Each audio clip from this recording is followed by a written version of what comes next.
Hello everybody, this is Shady here, and today we are going to be looking at my physical PS5 collection. I've got over 30 games here, and yeah, obviously as you can see, I'm just kind of recording the corner of my room here, or of a room in the house. Yeah, I'm just recording on my iPhone, just a hobbyist YouTuber by the way, so yeah, you probably clicked on this and thought, what is this shit? But no, stick with me. I do have some personality about me, I may not have the production value of other YouTubers, but I make up for it for actually having a personality, unlike a lot of them. But yeah, anyway, enough of that. If you do like it, like, subscribe, all that jazz, YouTube stuff. But anyway, let's get into the video. So first things first, I want to talk about this game, Fate Cross Samurai Remnant. This was kind of like the sleeper hit of last year. So what is this game for starters? So obviously this is a part of the Fate series. And if you don't know, that's a series of animes. I think it originally started off as like a visual novel or something, but there's loads of animes. Obviously Fate Zero I think is the main one, people know, there's tons of them. It's basically just anime Highlander, that's the best way to describe it. Essentially, you have heroes from different times who kind of appear and have to fight each other, and whoever wins gets like the special prize, whatever it is. What is it? I think they call it something else, like the yeah, it's called the Holy Grail War. And basically these warriors will join forces with another person. They don't call themselves by their names, they're called a weapon. So one would be called, for example, the lady you see here, she's called Saber, and she fights alongside our main guy, Iori. Basically, this is cool because it's set during like, I guess what, feudal Japan or something? I mean, I don't know the different eras of Japan. Maybe it's the Edo period, I don't know. But one of the periods of Japan where there's all samurais and stuff. This young samurai called Iori, he kind of crosses paths with Saber. They kind of have to join forces to fight off the other warriors. And yeah, it basically just begins like that. What's really cool about this game though is it's actually done by Omega Force, the people who typically do Musha games. But yeah, this has got a bit more about it than a Musha game. So there's a lot more kind of, so basically we have like a town to explore, and there's kind of like those sandboxy type elements. And then obviously the battles, you do have parts where you battle groups of enemies, like larger ones, but for the most part you're fighting boss battles. Really kind of cool, stylish kind of game. Really awesome battle system. You kind of fight alongside Saber, and then there's also moments where you play as some of the other warriors as well.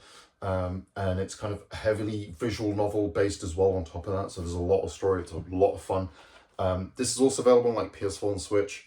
I've heard the Switch version isn't too great in terms of performance, but obviously you would expect that. But yeah, this is like the best console version on PS5.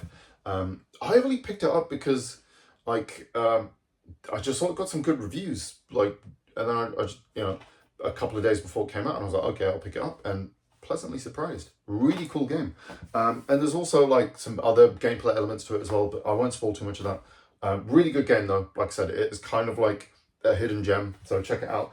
Next up, another game no one knows about. This is Cry Machina. And yeah, this is for a Furyu game, NAS.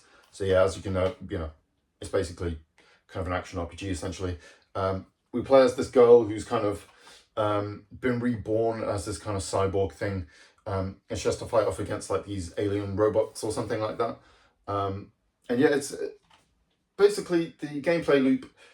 You're in the hub area and you have these little kind of, I guess, tea party things where you speak to the other girls, because there's like a group of 4 or 5 of us kind of robot girls. And I think you can actually play as all of them. And then you have the missions where you just fight off normal enemies and it ends with you fighting a boss. I think you have to kind of like repeat a lot of those battles from what I remember to like level up and stuff, because there is leveling and all that involved. It's a really cool, like, fast-paced action RPG. A lot of fun. And yeah, it says Deluxe Edition, but like with a lot of like the NES type games, and like Falcon and all that, I think the Deluxe Edition is just the regular edition you get. And yeah, you basically just get like, you get a mini art book, reversible cover, all that kind of cool jazz. And it did have a mini soundtrack, but I think that's only available via PC. It's very weird, you don't get it on your PS5 or something, from what I remember. But yeah, really cool game. One definitely worth checking out. Should be dirt cheap at this point. That was another one that there was a demo available, that one, well, there still is a demo available where you can play like the first few missions. So yeah, you'll know if it's the kind of game you're interested in. Just try it out. Next up, like I said, this is just in a random order. But yeah, we've got Street Fighter 6 next. This is the cool Steelbook edition. That's just something you get for pre-ordering the game. And yeah, you can see on the inside as well some of the other characters there. Street Fighter 6 is really cool. Very heavily inspired by Street Fighter 3. You got like the cool kind of hip-hop soundtrack and all that. Really cool redesigns of all the characters. It does have Juri, Day One, an amazing redesign of Cammy as well. I think that's the, you know, everyone's favorite character because of that. And yeah, it's just Street Fighter. It's pretty solid. There is kind of an, you know, they brought back the World Tour mode, which is cool. Not quite what I wanted really, because it's just like you create a character and then you kind of go through it. It's a cool little mode.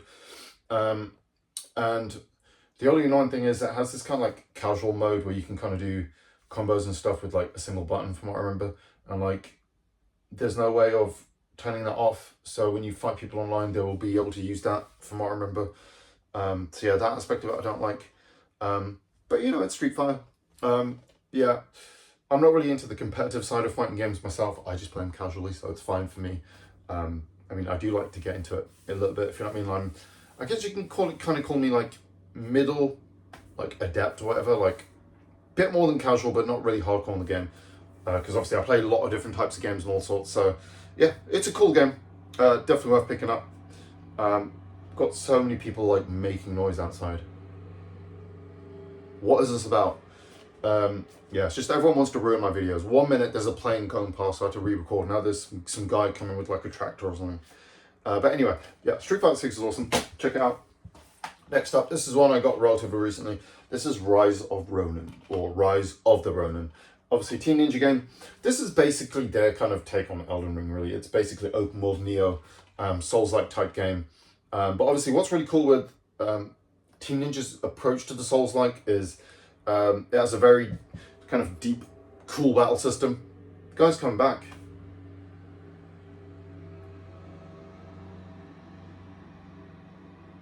Honestly.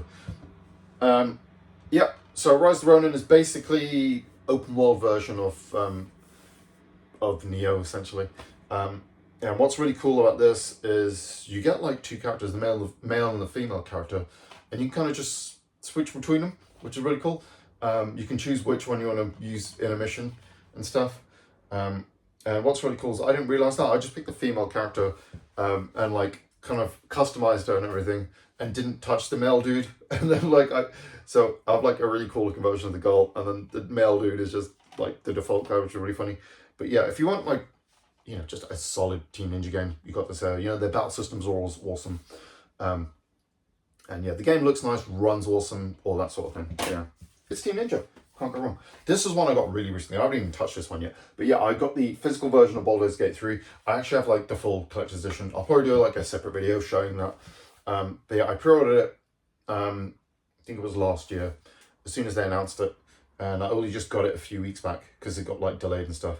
But yeah, I'm really looking forward to playing this. Obviously, yeah, as you all know, it's a CRPG or whatever you want to call it. It's basically just Dungeons and Dragons as a video game. Really looking forward to playing this. I think it's turn-based and everything, isn't it? But yeah, it was like the big game of last year. So, and yeah, this one, it comes on 2 discs and everything.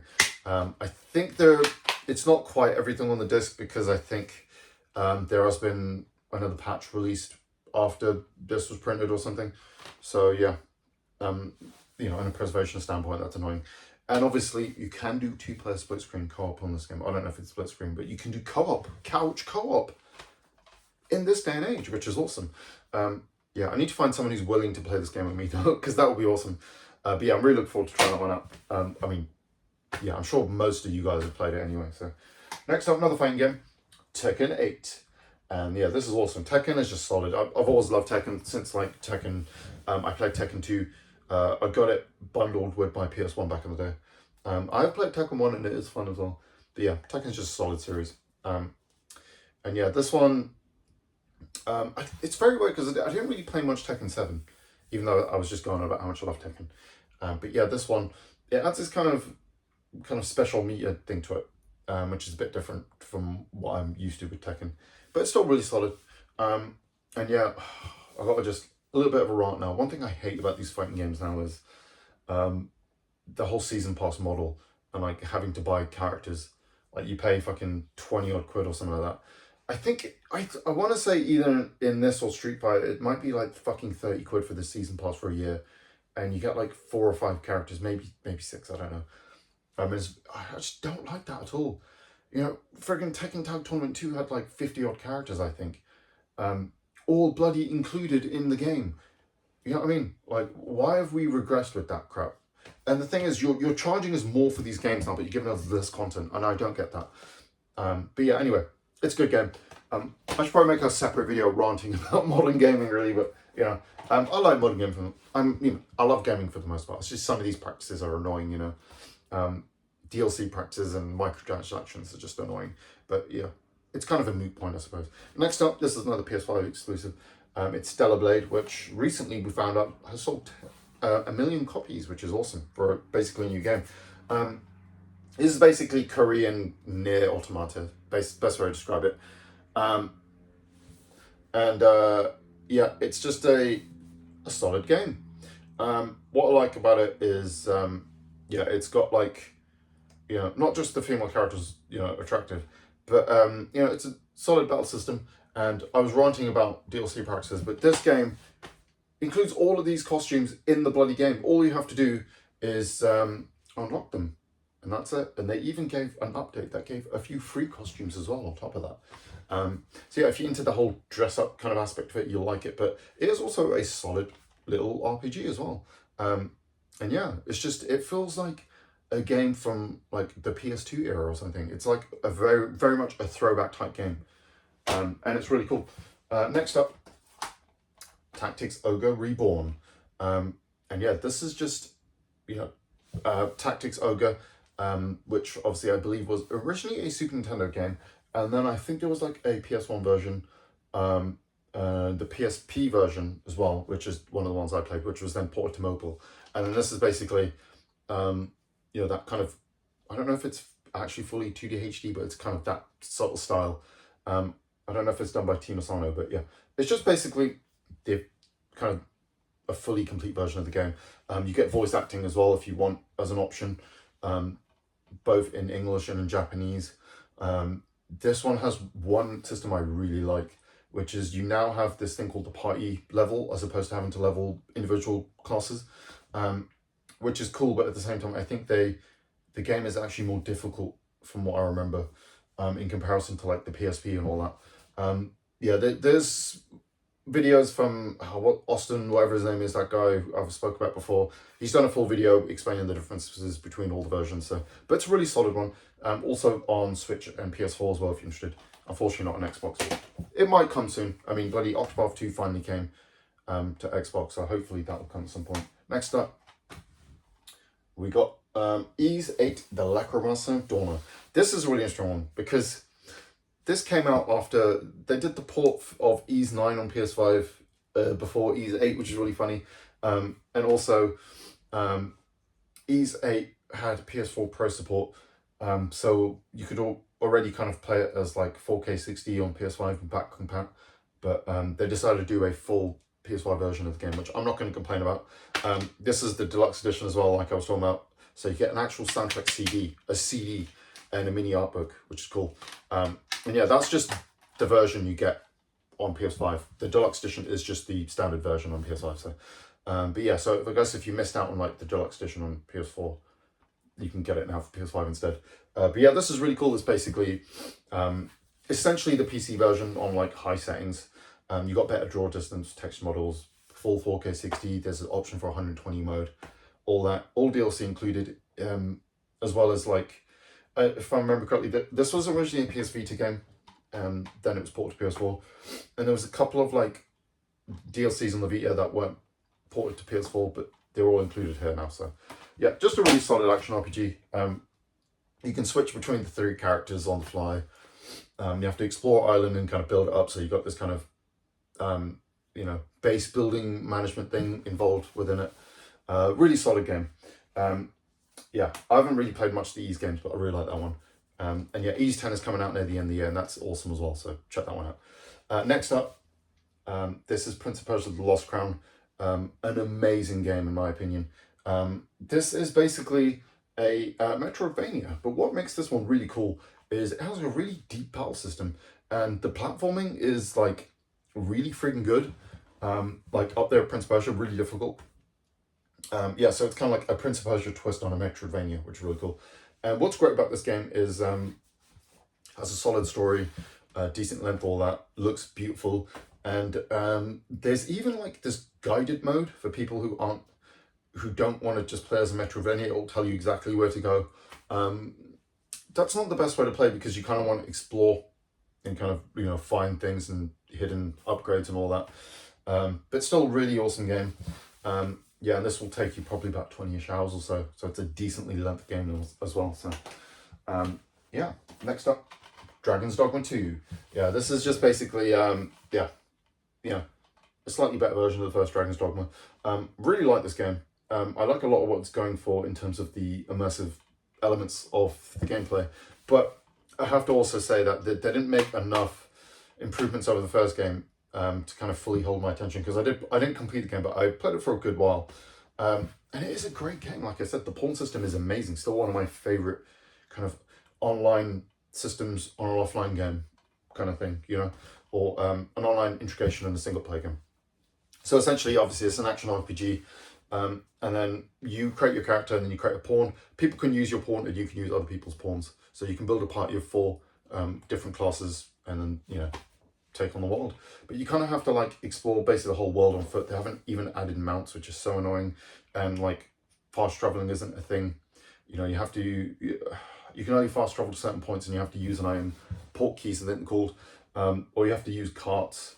So I like a lot of that in terms of the immersion. But when it comes to like, it just makes everything a bit of a chore. And I get that's kind of the point. So if you're into that, it's fine. And the quest system is all timer based, and you have to do things at certain times and blah, blah, blah. It's all really cool. Like, I think you're going to love this game. If you like the first game, you will definitely love the second one. But yeah, easily. Next up, a sports game, FIFA 24. I know most people don't like sports games, but I actually like sports games. I'm a football fan, so, but we don't really need to talk about that. Yeah, we've got Tales of Arise next. Yeah, just a solid Tales game. Fun little action RPG. Players Alphen and Rena, and they're basically, is it Rena? Or, no, sorry, the Renan rule over the Dana. Those are the different empires. The Renans are basically got the Danans as their slaves. Shion is a Renan, but she wants to fight against the 5 Renan masters, and Alphen is a slave who gets freed, who's kind of helping her. Yeah, solid action RPG, really good. Has a full expansion and everything. Not the best, but it's fun. Yeah, just a good game. Yeah, it's a good place to start with the Tales series, I think, anyway. Next up, yeah, we got the incredible Jujutsu Kaisen Curse Clash, which I pre-ordered because I'm a fan of Jujutsu Kaisen. It arrived and then I found out the game's kind of terrible. So yeah, it's just like an arena fighter, kind of like the most basic of basic anime games. Arena fighter is what they make when they can't think of anything else. Either that or Mushu game. That's our options as anime fans for games. So, but yeah, I don't really need to talk about it. It's just not a great game. Next up, a kind of an underrated game, Valkyrie Elysium. This is very strange. So it's a Valkyrie profile game, but it's not at the same time. So yeah, it's a pretty standard action RPG, really. But yeah, I love the whole Norse kind of theming and all that, so I enjoyed it myself. But yeah, I think it's a fine game. I got it quite cheap. 6 months after release, I got it for like half price. So if you can find it cheap, it's worth it. It was definitely like a wait for sale type game. Next up, we've got Star Ocean: The Divine Forces. Yeah, this is a fun little Star Ocean game. Just pretty much feels like PS2 type game. The story is basically the same as Star Ocean 2. So you're playing as either the dude who lands on the island or the girl who's already on the planet, sorry, not island. Yeah, basically you just have to save the world. Yeah, just a fun little game. Yeah, it definitely feels like it would have been cool if it had a bit more of a budget or something behind it, really, because it feels a little rough around the edges here and there. But yeah, it feels like a PS2 type game, and it's just fun. Yeah, you can get it cheap enough now, so you may as well pick it up if you like Star Ocean. Next up, Star Ocean, the second story R, and this is amazing. This might be one of my favorite games on the PS5, or like one of my favorite RPGs in general that I've played. This is really cool. So basically, obviously this is like a 2D HD remake of Star Ocean 2, which was released for PS1. Then there's also like a PSP version as well. Yeah, and it's just a solid game. Obviously available on PS4 and Switch as well, and PC. And what's great about this is you have like tons and tons of different characters you can recruit over your journey. You can't get them all. I think you get certain ones that locks you out of other ones. But yeah, it's so cool. And there's so many great quality of life features in this. You've got some great voice acting, and it's just a fun freaking game. And yeah, it has the cool pixel art sprites and everything. And yeah, there's like this whole really deep crafting system and all sorts in the game. It's just a lot of fun. And what's great about that is it kind of marks things better for you as well, to make it easier to understand. And there's like all these great kind of little party moments you can do and stuff, and it's just a lot of fun. Next up, another RPG, if you can believe it. This is Yakuza Infinite Wealth, or Like a Dragon Infinite Wealth. Yakuza 8, essentially. Obviously, Like a Dragon is the actual name. Yakuza is just what it was called in the West, and then they changed it back to Like a Dragon. But yeah, really fun game. This is just another one of the turn-based RPG ones. It's the direct sequel to 7, Like a Dragon. And yeah, so this time, obviously, we're playing as both Ichiban and Kiryu. Basically, you have Ichiban is like basically trying to find his mum in Hawaii, and then he meets Kiryu. Kiryu eventually goes to Japan, and you kind of switch between them. You have the Hawaiian map and the Japanese map, two separate parties, and just, you know, it's a solid game. I haven't actually completed it yet, but from what I played, it was awesome. Anyway, need to get back to it anyway. It's just I found the grinding was a bit too much at times.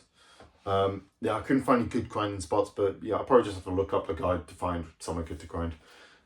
Yeah, it's a lot of fun. There's like this whole like Dragon Quest Monsters Pokemon kind of mini game with the Sutramon, whatever they're called. Yeah, it's basically Dragon Quest Monsters. You create a party of 3 like monsters, or just the random enemies, and then you get to fight against other ones. Really cool little mini game. And yeah, there's all sorts to do in it. Yeah, it's Yakuza, so it's awesome. Next up, Last of Us Part 1. I haven't actually played this yet. Heard great things about the game, and this is basically the best version. And yeah, I got it when it was cheaper, so I'm looking forward to trying this out. And then obviously once I've done this, I'll do Part 2. Yeah, obviously I think they've all already announced that they're doing Part 3 of The Last of Us. So yeah, I'm really looking forward to trying it. And yeah, I might actually do it for the channel actually. It's my first time playthrough. This is another cool one, Wanted Dead. Haven't actually played it yet, just found it cheap. Basically, this is like, from what I can tell, it's like a fun little hack and slash game, and you can also use guns as well. And yeah, it just looks really kind of stylish and cool, so I'm looking forward to trying that one out. Next up, a game that I don't really rate that high, which is Monarch. I got this despite the reviews being middling. This was basically a game made by the people who did Shin Megami Tensei, who kind of left Atlas and kind of joined 3DU NAS to make their own little team. Really awesome battle system. Interesting idea. So you're in this school, and you basically, you have these, I think it's like a separate world, the Madness world, where you have to fight the enemies. But the problem is that there's just a really... It's just like the game, like the first battle I was struggling with, and like that's a fucking problem in my opinion. You know, you need to be able to understand how to curve your difficulty properly, and like you have to do an insane amount of grinding to do anything in the game. And I haven't actually completed it because I just kind of gave up on it. But from what I heard, you have to be basically maxed level to be able to complete the game. But like I said, it's got a really cool, interesting battle system, awesome art direction, everything. It's just like, a few of the gameplay choices is really dumb. Another one is the madness meter. Yeah, if it gets to full, like I think just as you're battling and progressing, it goes up. And once it reaches 0, you're forced to go to like the nurse's office and heal. And it just adds this like unwanted kind of friction in the game, in my opinion. Like I said, interesting ideas, just not executed very well. Next up, this one I haven't actually even opened yet. This is the Breakers collection, and that's basically the Breakers 1 and 2. They're basically, they were Neo Geo exclusive games that were, but he obviously ported to, I think, the Dreamcast and a few other systems. But yeah, this is basically strictly limited. They did a collection of the games, so I think you can get it on PS4, Xbox, and Switch as well. But yeah, really, really fun little, from what I've heard, really fun little fun games anyway. Yeah, I'm looking forward to breaking the seal at some point. Another one I haven't broke the seal of, another like strictly limited one. This is Cannon Dancer. So I only picked this up because I think Radical Reggie on one of the Metal Jesus pickup videos was talking about it. And this is basically made by the guy who did Strider. I think this was like an arcade exclusive for years and then finally got ported over to consoles. And yeah, you can get a physical version of it. Both of these games, are like the physical versions are still available. And they both came with postcards. So there's the Breakers one. And there's one for Cannon Dancer, so yeah. I've heard that game's only like about 20 minutes or so long, or like an hour or something. But I just thought it looks interesting, and I'm looking forward to trying it out. Here's another one. This is End of Gods, basically like a first-person kind of Norse-inspired horror game. Haven't actually played it yet, but it was like, I think 3 for £20 or 2 for £20 a game or something. So I thought I'd pick it up. Maybe I'll play it for Halloween or something. And yeah, well, the second game I got with that was Judgement HD, which is the main reason I got it. I haven't actually tried this yet. This is basically like a side story to Yakuza. So we've got Judgement and Lost Judgment. Yeah, I haven't actually tried it yet, but obviously there's a bit more kind of detective elements to the game. And it is basically just like, you know, it's like Police Story or something like that, you know. It's kind of a good, from what I've heard anyway, it's kind of like an interesting side take on something like Yakuza, you know. Yeah, set in the same universe and everything, but we're just playing as a cop basically. So next up, this is a really cool game, Dealfield Chronicles. What is this? This is basically just a random game that's Square Enix released. They just kind of like announced it. I think it was released a couple of years back. And then yeah, basically released on everything as well. So yeah, it's kind of like this kind of it's like a real-time strategy game essentially, with some turn-based elements. And you control like a small party though, that's the difference. And essentially you guys are basically trying to help build up this other empire. Yeah, really cool. Just awesome little art design. The world kind of reminds me a lot of Final Fantasy 12 as well as the voice acting. That's kind of why I like it. Yeah, I actually originally played it on the Switch. But then I ended up, like, when I did it, I'd trade it in, and then I decided to buy the PS5 version, so I will play it again. It was a fun game. There was also, like, a DLC available, which I haven't actually played yet, where you get to play as Walder Quinn, who's, like, the coolest character in the game, so fun as hell game. Next up, I got a physical copy of Hades, one of my favourite games. Just a really fun little roguelike game that has progression. Yeah, this got, like, a shiny cover. This one came with like this little art book as well, which is cool. Hades 2 is available now as well, which is awesome. He plays, obviously in this game he plays Zagreus and he's trying to escape Hades. And he's going up, you know, out of Hades basically. He's trying to escape. You have 4 different biomes and there's a boss at the end of each one. When you die, you have to restart, but obviously there's story progression and leveling up you can do, improving your character so you will eventually get strong enough to be able to beat it. Yeah, really cool game. There's the sequel, we play as his sister, Melanoe, I think is her name. And yeah, both are awesome games. Obviously, at the moment, Hades 2 is technically, well, it is early access on PC. And yeah, obviously by next year it will be complete, and hopefully not too long after that we'll get PC versions of it. But Hades is awesome and basically available on everything, so there's no reason not to buy it. Next up, Demon Souls Remake. This was like the launch title for the PS5. This was released, obviously, originally as a PS3 game. It was kind of like the most important PS3 game, in my opinion, because early on, I don't think people realised, there was no good games early on the PS3, besides Demon Souls. So everyone picked up Demon Souls out of PS3. So, yeah, I'm kind of a Souls veteran because of that, because, you know, picking up this game originally. And yeah, this is just a, you know, an amazing graphical upgrade done by Bluepoint. What's interesting is, after this, Sony just bought Bluepoint. And apparently they're working on their own original game. But yeah, this was the original Souls game, an amazing game. There's a really interesting story where basically, essentially, this game was made because Sony wanted to do their own version of Oblivion. And this game is nothing like that at all. Yeah, it's the progenitor of, one of the greatest series of games of all time. You know, um, baby steps from here to Elden Ring. And what's amazing is that, like, Elden Ring has sold over like 20 million copies, hasn't it? And we've just had the DLC recently and everything. And it's just so great to see how far From Software have come, and the fact that they've stuck to their guns the whole time. And then next up, Resident Evil 4. This is basically the remake. Well, I'm saying basically, it is the remake of Resident Evil 4, one of my favorite games of all time. I've played Resident Evil 4 more than any man should. I bought like every version of the game, and yeah, obviously I had to get the Steelbook. Yeah, just an amazing. This remake is so freaking good. Like this, I don't know how Capcom do it, man. They managed to remake games and make them just as good as the original. What I really like about RE4 though, sorry, the lighting is better now. I'll show you this better. But yeah, what I really like is that it captures the spirit of the original. We have Leon there and we have Ashley there, but manages to innovate as well. Like, people seem to forget, like, RE4 back in 2004, was it, or 2005? It friggin' revolutionized the third-person genre. If it wasn't for that, we wouldn't have games like Gears of War and all sorts. And yeah, it was basically the first good third-person shooter. I think people seem to forget that, but it's also very horror-themed and managed to reinvent Resident Evil. Like, it's such a great game, and the remake is just as good, as my opinion. What I really like though, what I really like about the game is it's like it stays true to the original. It doesn't like want to replace it at all. So the original still is worth playing. It doesn't have the dot sight, which is annoying, but again, that's the reason to play the original.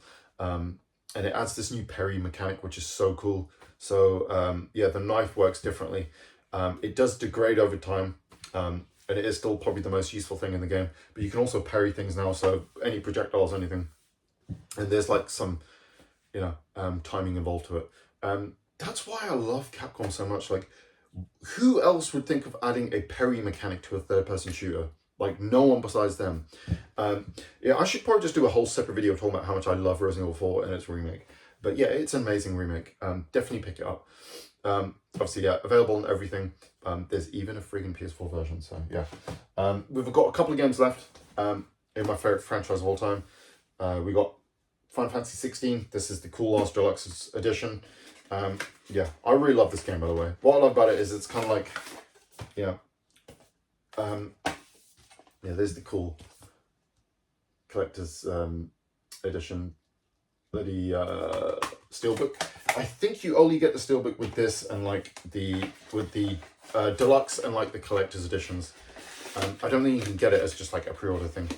But yeah, besides that, you get like the cloth map thing and all that. I don't really care to open all that. But yeah, I really love that game. Like I said, it's kind of like Devil May Cry Final Fantasy, which is awesome. Devil May Cry is like one of my favorite series. So. And yeah, it feels like it stays true to Final Fantasy as well at the same time. The story and everything, even though it's an action type game, it still feels like a Final Fantasy game. And that's what I really like about it. And it's been a year now since it's released, isn't it? And the last game, one of my favorites, Final Fantasy VII Rebirth. Up there as one of my games of the year, I think. This is the Deluxe Edition as well. And yeah, as we're doing it now, I may as well show you the Steelbook. This is so cool. We see we got Zack holding Cloud there, which obviously, as we know, is one of the big moments. We've got the Buster Sword there. I don't want to spoil anything about this game, but like, yeah, it is definitely worth playing. It's the battle system, the story, and everything's so great. Thing is, the game has some real pacing issues. There's no denying that. Like, that felt like a problem to me. But like I said, the characterization and the battle system is so amazing. Like, I think the battle system is the best of the action-based ones that Square Enix has made. And I think it's like just straight up one of the best action RPGs ever. I think you're going to love the story as well. There's a lot of, if you played Remake, you know this already, but there's kind of, they've taken liberties with things they've changed, and very similar to like what I was saying with the Resident Evil 1. This is definitely its own thing. It's not replacing the original at all. The original exists in its own separate kind of thing. And it's kind of like a separate universe, essentially. This is it's a completely different story that is kind of a splinter from the original game, which is really great. And yeah, I don't really, like I said, I'm not going to spoil too much because it's an amazing game. It's definitely worth playing. It's I would say this is the game to pick up on PS5 right now. It is the reason to own a PS5, in my opinion. Obviously, as we know, next year it will be ported to PC anyway. As always, it's 1 year time exclusivity. But yeah, that is my collection anyway. Thanks if you listen to me ramble on about these games for half an hour. Thank you. Means a lot to me. Like I said, if you're interested, like, subscribe, all that YouTube jazz, and hopefully I'll catch you guys in the next one. Have a great day.